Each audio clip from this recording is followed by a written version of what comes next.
السلام علیکم ورحمۃ اللہ وبرکاتہ. کیا حال ہے سب کا؟ الحمدللہ. نحمده ونصلی علی رسولہ الکریم.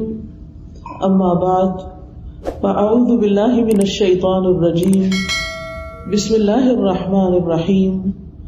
رب اشرح لی صدری ویسر لی امری واحلل عقدۃ من لسانی یفقہوا قولی. آج میں انشاءاللہ آپ سے بات کروں گی اس دعا کے بارے میں جو کبھی رد نہیں کی جاتی. دعا ایک عبادت ہے، دعا ہماری ضرورت ہے. دعا اللہ تعالیٰ سے اپنی دنیا کی زندگی اور آخرت کی زندگی کی ضروریات کے بارے میں التجا کرنا ہے، اس سے مانگنا ہے، اس سے سوال کرنا ہے، اس کے آگے گڑ گڑانا ہے، اس کے آگے اپنی عاجزی کا اظہار کرنا ہے اور اپنے مسائل کا حل تلاش کرنا ہے. ہم سب جانتے ہیں کہ اس دنیا میں ہم آزمانے کے لیے بھیجے گئے ہیں. ہم سب پر آزمائشیں آتی ہیں، ہم سب کے امتحان ہوتے ہیں.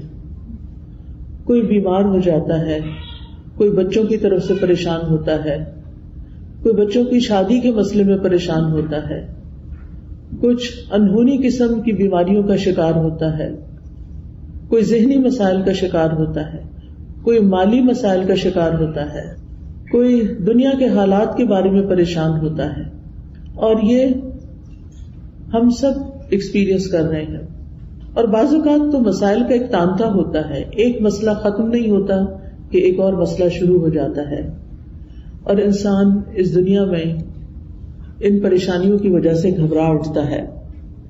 امام ابن القیم کہتے ہیں کہ دعا آزمائشوں کی دشمن ہے. یعنی ادھر آزمائش آئی تو اس کا مقابلہ دعا سے کیجیے. وہ کہتے ہیں کہ دعا مفید ترین علاجوں میں سے ایک علاج ہے. یہ آزمائشوں کی دشمن ہے، یہ مصیبتوں کو دور دھکیلتی ہے، ان کے ساتھ گتھم گتھا ہوتی ہے، ان کے واقع ہونے کو روکتی ہے اور مصیبتوں کو ختم کرتی ہے، یا مصیبت واقع ہو جائے تو اس کو کم کرتی ہے. دعا مومن کا ہتھیار ہے، مفید ترین دوا ہے. لہذا آج ہم بات کریں گے کہ ہم کس طرح دعا کریں کہ ہماری دعا قبول ہو اور ہم ان مسائل سے جو زندگی میں نبرد آزما ہیں، نبٹ رہے ہیں، ان کو ختم کرنے میں ہماری مدد کرے. تو بات یہ ہے کہ ہم سب جانتے ہیں کہ ہمیں اللہ تعالیٰ نے ہی پیدا کیا ہے اور اسی کی طرف ہمیں پلٹ کر جانا ہے، اور اسی کے ہاتھ میں ہر مشکل کا حل ہے. وہ ہر چیز پر قادر ہے، وہ سب سے بڑا ہے. اس کو دینے کے لیے، اسے کوئی مشکل حل کرنے کے لیے کسی سے پوچھنا نہیں پڑتا، کسی کی مدد لینی نہیں پڑتی. لہذا جب سب کچھ اسی کے اختیار میں ہے، لہو ملک السماوات والارض، آسمانوں اور زمین کی ملکیت، کنٹرول سارے کا سارا اسی کے ہاتھ میں ہے. لہذا جب کوئی مشکل آئے تو ہمیں اسی کی طرف رجوع کرنا چاہیے. علماء نے عبادت کی جو قسم دعا سے متعلق بتائی ہے وہ دو طرح کی دعا ہوتی ہے، ایک دعاء العبادہ اور ایک دعاء المسئلہ. یعنی ہماری جتنی بھی عبادتیں ہیں، نماز، روزہ، حج، زکوٰۃ، جتنے بھی اعمال ہیں، ان سب کو بھی دعا کہا جاتا ہے، کیونکہ یہ بھی دراصل ہم اللہ سبحانہ تعالیٰ کے حضور جب حاضر ہوتے ہیں، مثلا نماز میں، تو آپ دیکھیے کہ ہم سینے پہ ہاتھ باندھ کے بھی دعا کرتے ہیں. ہم سمع اللہ لمن حمدہ کے بعد ربنا ولک الحمد حمدا کثیرا طیبا مبارکا فیہ اللہم لا مانع لما اعطیت ولا معطی لما منعت. حمد کے بعد آخر میں پھر دعا کرتے ہیں. رکوع میں بھی دعائیں ہوتی ہیں، سجدے میں بھی دعائیں. حدیث میں آتا ہے کہ سجدے میں انسان سب سے زیادہ اللہ تعالیٰ کے قریب ہوتا ہے، تو وہاں بھی ہم دعا کرتے ہیں.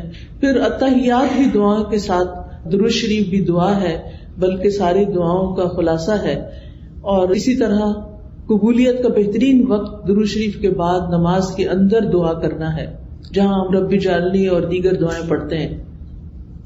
پھر اسی طرح روزے کی حالت میں دعا قبول ہوتی ہے، افطار کے وقت دعا قبول ہوتی ہے. پھر ہم حج پہ جاتے ہیں تو ہر مقام پہ دعائیں قبول ہوتی ہیں.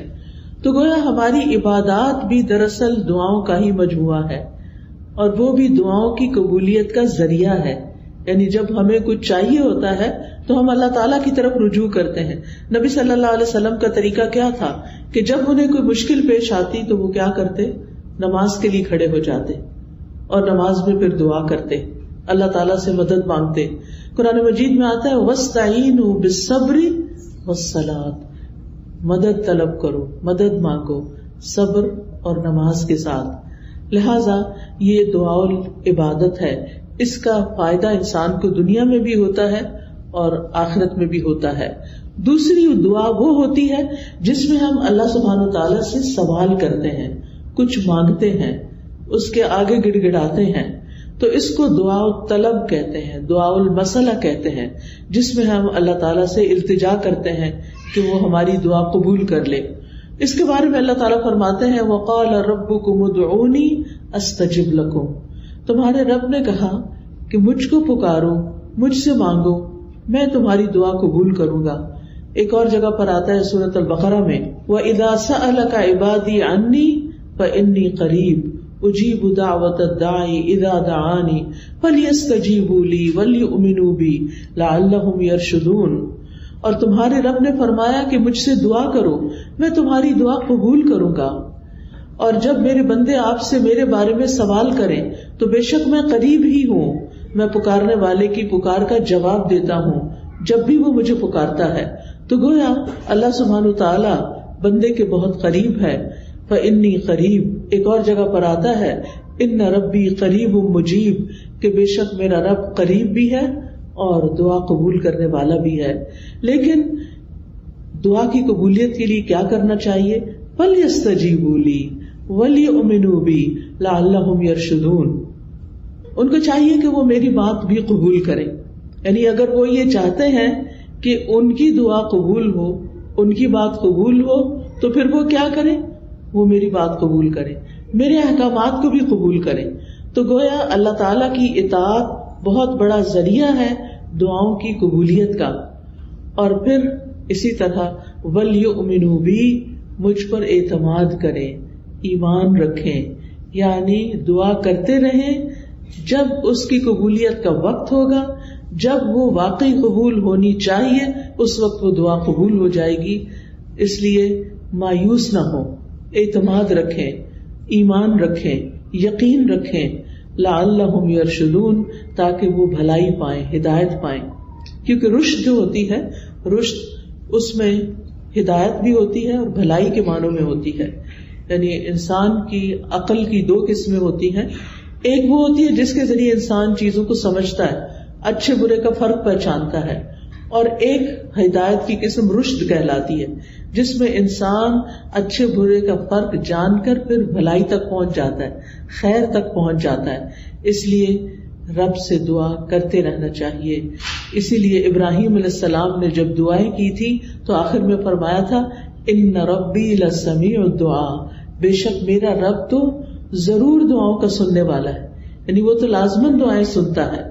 اور السمیع کا لفظ اس کا یہ مطلب نہیں کہ وہ صرف سن لیتا ہے اور بس بات ختم نہیں. اس کا مطلب یہ ہے کہ جیسے ہم رکوع سے سر اٹھاتے ہیں تو کہتے ہیں سمع اللہ لمن حمدہ، کہ جو اللہ کی تعریف کرتا ہے اللہ تعالیٰ اس کی حمد کو سنتا ہے، بلکہ مطلب یہ ہے کہ اس کی حمد کو قبول بھی کرتا ہے، دعاؤں کو قبول بھی کرتا ہے.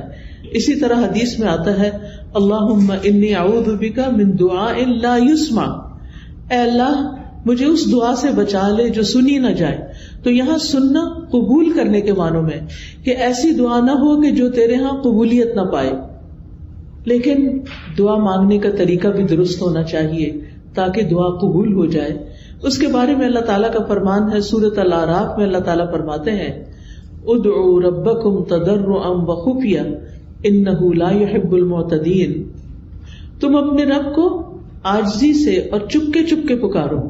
یعنی دعا مانگتے ہوئے انسان کے اندر عاجزی ہونی چاہیے، خشوع ہونا چاہیے، انسان کو ہمبل ہونا چاہیے، اپنے آپ کو رب کے سامنے محتاج ظاہر کرنا چاہیے. اور پھر فرمایا وَلَا تُفْسِدُوا فِي الْأَرْضِ بَعْدَ إِصْلَاحِهَا، دعاؤں کی قبولیت چاہتے ہو تو آہوزاری سے پکارو، چپکے چپکے پکارو، اللہ تعالیٰ حد سے بڑھنے والوں کو پسند نہیں کرتا، اور تم زمین میں اس کی اصلاح کے بعد فساد نہ کرو، یعنی زمین میں مطیع اور فرمانبردار بن کے رہو، بگاڑ پیدا نہ کرو. ان رحمت اللہ قریب من المحسنین، بے شک اللہ کی رحمت محسنین سے، نیکوکاروں سے بہت قریب ہے. یعنی اللہ تعالیٰ ان لوگوں کی دعا زیادہ سنتا ہے جو لوگوں کے ساتھ بھلائی کرتے ہیں، نہ کہ ان کے درمیان پھوٹ ڈالتے ہیں، فساد کرتے ہیں اور ان کی زندگی مشکل کرتے ہیں. لہٰذا اگر ہم چاہتے ہیں کہ ہماری دعائیں قبول ہو تو اس کے لیے بہت ضروری ہے کہ پھر ہم اللہ سبحانہ وتعالیٰ کے حقوق بھی ادا کریں اور اللہ کے بندوں کے ساتھ بھی بھلائی کا اور رحمت کا معاملہ کریں. یعنی ہم چاہتے ہیں کہ ہم پر رحمت کی جائے تو ہمیں کیا کرنا چاہیے؟ دوسروں کے ساتھ رحم کا معاملہ کریں. کہتے ہیں نا ارحموا من فی الارض یرحمکم من فی السماء، تم اس پر رحم کرو جو زمین میں ہے تو تم پر وہ رحم فرمائے گا جو آسمان میں ہے. یعنی اللہ سبحانہ وتعالیٰ تم پر اپنی رحمت فرمائے گا. تو اس سے یہ پتہ چلتا ہے کہ دعا مانگنے کے وقت انسان کا طریقہ کیا ہونا چاہیے. سب سے پہلے کہ گڑ گڑا کے پوری توجہ سے رو کے اللہ سبحانہ وتعالیٰ کے آگے فریادیں کر کے، لیکن حد سے نہ بڑھا جائے.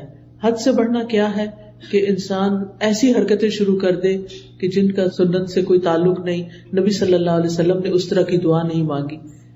پھر اسی طرح یہ کہ پوری امید کے ساتھ دعا کرنی چاہیے، پورے یقین کے ساتھ دعا کرنی چاہیے کہ ہماری دعا قبول ہوگی. اللہ تعالیٰ سے نا امید نہیں ہونا چاہیے.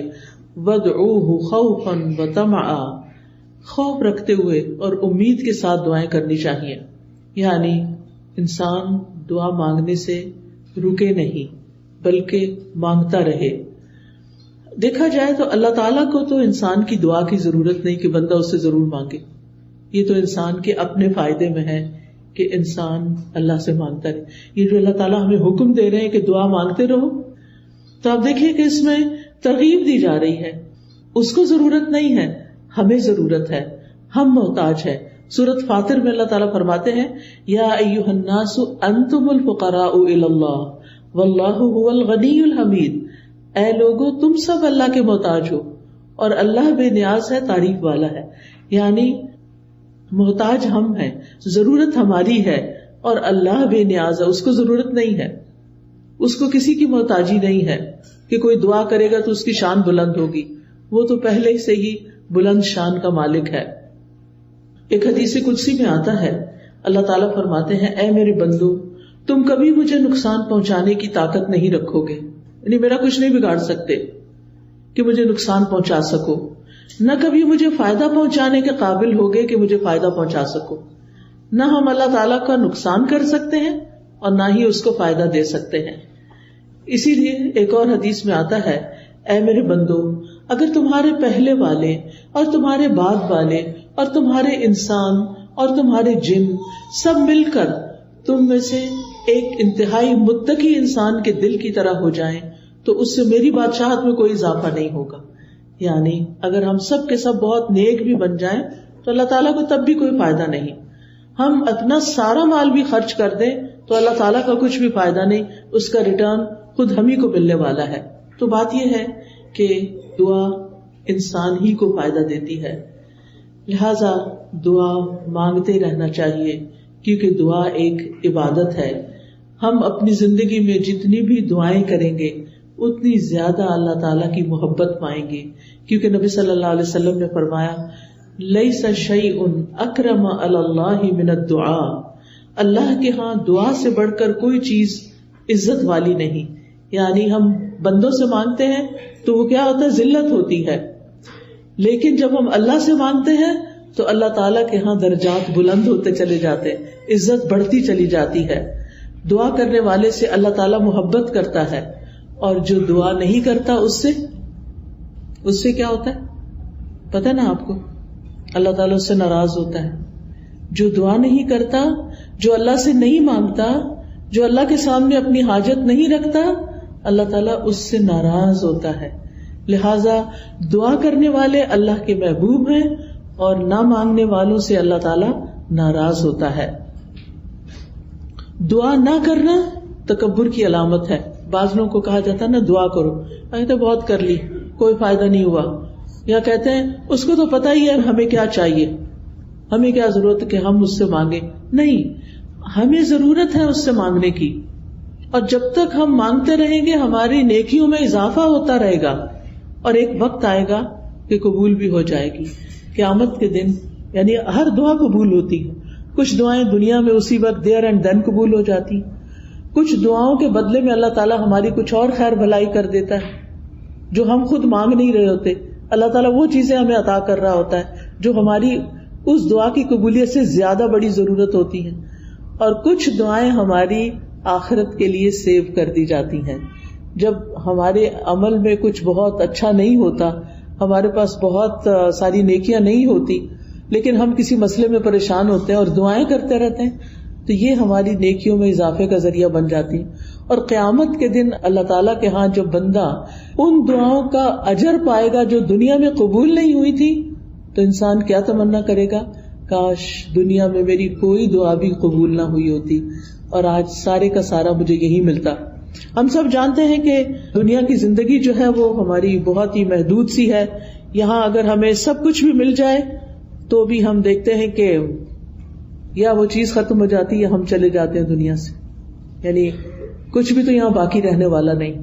ہمارے پاس قارون کے خزانے بھی ہوں تو وہ بھی ختم ہو جائیں گے، تو بھی ہمیں دنیا سے چلے جانا ہے. کل من علیہا فان ویبقى وجہ ربک ذو الجلال والاکرام. اس لیے کبھی بھی مایوس نہ ہو، مانگتے چلے جائیں، مانگتے چلے جائیں. دعا مانگنے سے کبھی بھی تھکے نہیں. لیکن دعا مانگنے کے کچھ آداب ہیں، کچھ شرائط ہیں، وہ ہمیں ضرور سیکھ لینی چاہیے، اور اگر ہم نے سیکھی ہوئی ہیں تو ضرور دوہرا لینی چاہیے. اور اس کا فائدہ کیا ہے کہ اس سے ہماری دعائیں قبول بھی ہوں گی اور ہمارے دل میں ایک اطمینان بھی پیدا ہوگا.